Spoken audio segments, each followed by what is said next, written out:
So I've drilled out my 127mm hole ready to take my turret from my diesel heater. Bought this separately.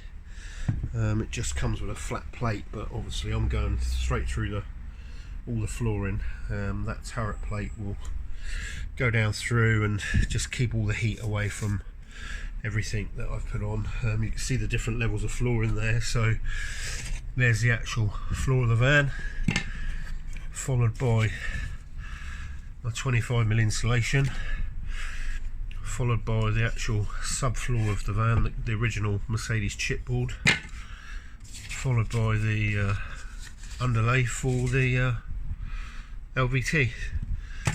So yeah, just want me screwdriver.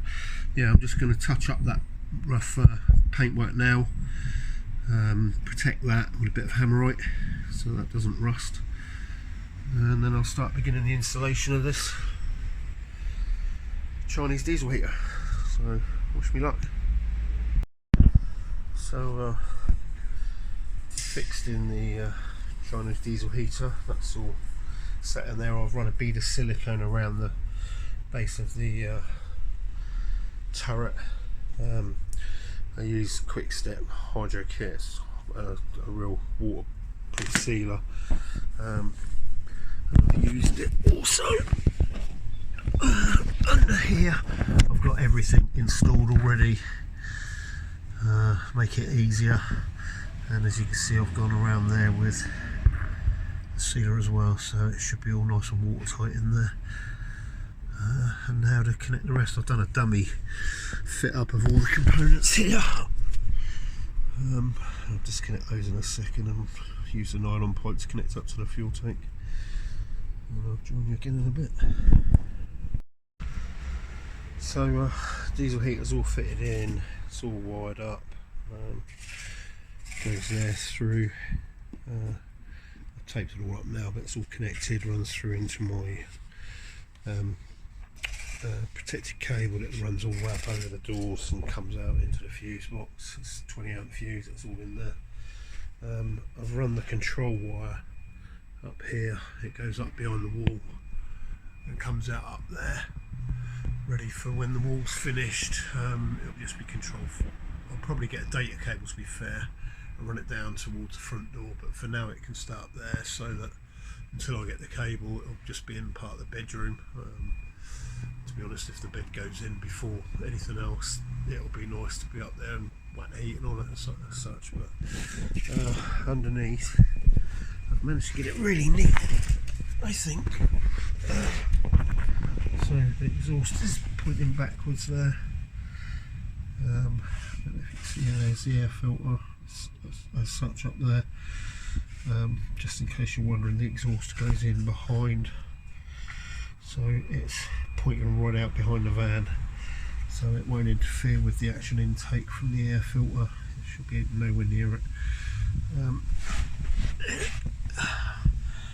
All siliconed in, fuel pipe round up to there, that's siliconed in. Quite a neat job, I think. I'm really pleased with how that's all gone in, and that shouldn't interfere with anything else. Yeah, I've just got to get some diesel now and prime it and get it up and running. But that'll be just waiting on something to turn up for work. Once that's here, I can go off and get my fuel, and we'll get it up and running. Right, so a quick admission: I put the fuel pipe in the wrong way round like an idiot. Luckily I discovered it before I tried to do anything. Got it all right. Now I've just primed the fuel tank, prime the fuel pump.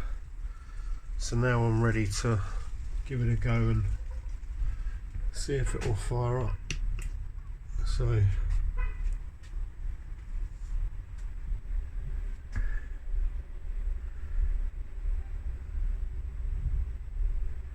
it's making a noise. Let's see if the exhaust starts smoking in a minute.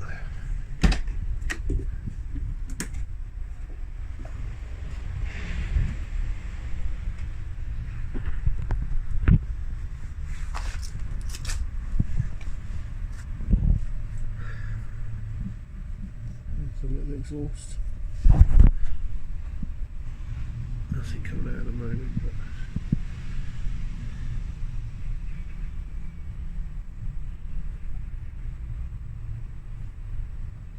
I can hear it all running.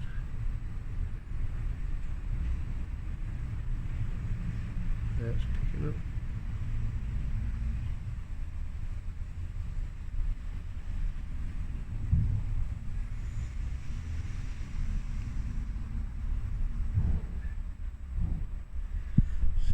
Look at the bars on the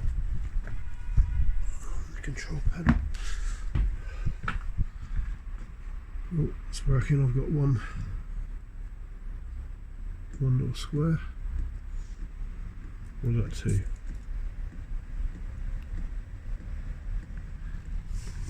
So the fuel pump is kicked in. It's spinning. So from what I've seen before, these little squares above my finger, they'll increase in a second, and then it will go from blue squares to red squares, I think it was, and then that's when the heat should come. There's a bit of air coming out, nothing major.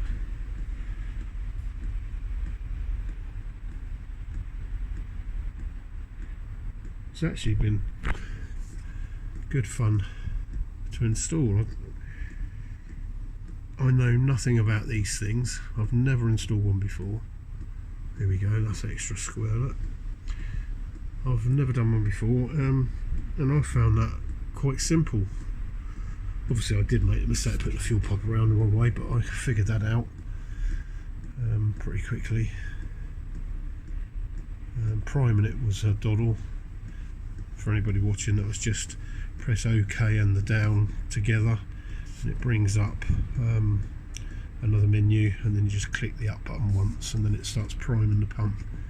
So now the machine, the heat is just starting to make a bit more noise. I can't see any exhaust coming out yet.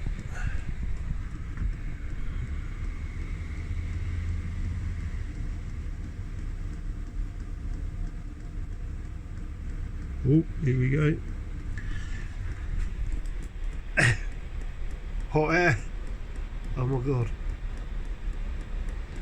I've got hot air. Wow.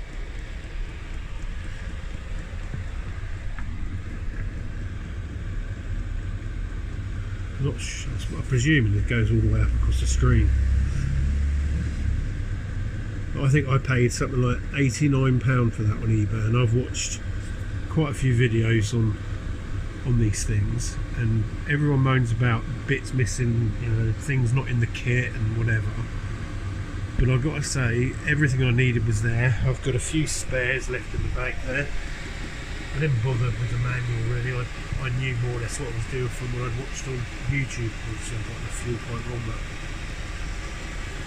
but now that's motor in, and that is proper kicking out hot air.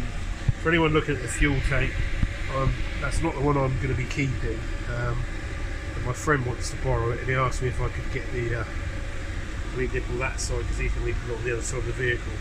So I've done that temporary, using screws that are already into the wall, so that I don't pierce the vapour barrier again. I've got an 18 litre tank, which will hopefully just sit in about here, and then I can box all this area in, and that should quieten everything down. And also I'll be getting more ducts in from this. Blimey, that is really hot. Wow. I've seen so many other YouTubers do this and seen the smile on their face when they've got it all up and running. And I'll tell you, I've got a big smile on my face now. I'm a floor layer. I'm not an electrician. I'm not a diesel mechanic. I'm just a floor layer, and I've managed to do this on my own with no help. So yeah, that's actually yeah, it's gone all the way now. So yeah, I've got to say, this kit for £89 when you can buy a Webasto or an Eberspachel one, and they're like a good part of £1,000. This is 89 quid, and from everything I've read, it'll do everything those will do. And if it doesn't last, I can afford to buy a dozen of them, and I'm sure a dozen of them would outlast an Eberspachel or a Webasto. But yeah, gotta say, whoever put this kit together, like, there was everything I needed and more. The extra bit of rubber fuel pipe there, I took off my old ML, which I'm sort of breaking anyway. So yeah, that was exactly the right size. I've checked the whole system over, there's no leaks. So literally now the evenings are starting to draw in, and I'll be working in here a bit more often, and on colder nights, that's going to be a godsend. But yeah, I'm glad I used the turret. That's I think I paid £20 for that. Gave it a bit of black paint, but that's taken it all the way through my flooring to the outside of the van, nice and neat and tidy, and the job's all good. And that's me with a big smile on my face, and the first of my systems put in. And what I will be doing is I'll be buying a kit where basically have a splitter on this, so one part feeds the heating, one part will then go off through some heat exchangers to heat my water. That's a Bobble Vents kit. I've seen that installed by a channel, Mispronounced Adventures, really clever guy. I think it was about 200 quid, maybe 250 quid with all the extras and whatever. But if I can get that all fitted in here, ready to go into my shower, the pipe work will go behind the shower, come out, go into the sink unit, which will be here. That's all dedicated, just water and heating now, so I should have space to do everything along there, I think. Keep it all nice and neat and tidy. Yeah, I can't wait to see it all up and running now. But yeah, really satisfying day. Well, I think that took me probably from start to finish 2 or 3 hours, but I was messing around doing other bits and pieces as well from work and whatever. But yeah, a couple of hours work and that was done. Really pleased with that.